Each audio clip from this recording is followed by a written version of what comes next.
삶에서 만나는 동행자들과의 동행을 위해 우리가 해야 할 것들이 있습니다. 그중 중요한 것이 바로 노력입니다. 더욱 가까운 동행, 즉 특별한 대상과 친밀감을 형성하고 유지하기 위해서는 그에 맞는 노력이 필요합니다. 그 노력은 상대방의 기준에 대한 존중을 전제로 합니다. 한마디로 상대방의 기준에 맞추는 것입니다. 나의 이기심이나 상대방이 받아들이지 않는 말과 행동의 기준에서 행동한다면 친밀감은커녕 적대감만 키울 것입니다.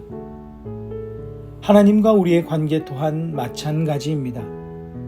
우리는 주님과 동행하는 크리스천입니다. 주님과의 동행을 사모하며 또한 확신하며 살아가는 사람들입니다. 그렇다면 우리는 이 질문을 꼭 해야 합니다. 나는 주님과의 동행을 위해 어떤 노력을 하고 있는가?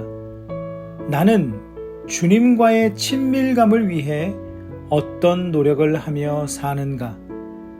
아니면 늘 하나님께서 나의 기준에 맞추어 주시기만을 기대하고 있는 것은 아닌지 우리 자신을 돌아볼 수 있어야 합니다. 시편의 기자는 세상에서 비방을 받는 고통스러운 상황에 처해 있습니다. 이 상황에서 그는 자신의 도움 대신 하나님께 기도하며 호소합니다. 이런 말들을 합니다. 여호와여, 나를 판단하소서. 나를 살피시고 시험하소서. 나는 나의 완전함에 행할 것입니다. 지금 이 시편 기자는 자신이 받는 비방을 해결해 달라고 기도하지 않습니다. 그의 모든 기도를 한마디로 줄이면 이것입니다. 하나님, 모두 아시지 않습니까? 제가 주님과 어떻게 동행하였는지를. 이 시편 기자에게 주님은 자신과 친밀함 가운데 동행하던 분이기에 자신이 어떠한 삶을 살아왔는지 다 알고 계심을 전제로 이야기하고 있습니다. 그리고 앞으로도 주님과의 동행에만 집중하겠다고 말합니다. 시편 기자는 자신이 그동안 하나님과의 동행을 위해, 친밀함을 위해 어떻게 노력해 왔는지 말하고 있습니다. 자신이 하나님의 기준에 맞는 삶을 살기 위해 어떻게 애써 왔는지 말하고 있습니다.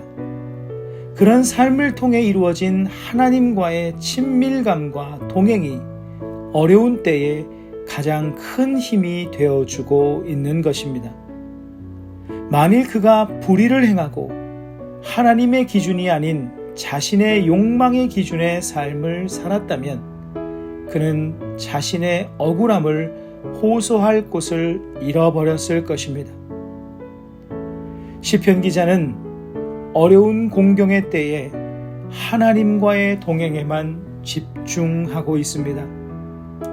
그동안 그와 함께 하신 하나님과의 동행을 되새기고 있습니다.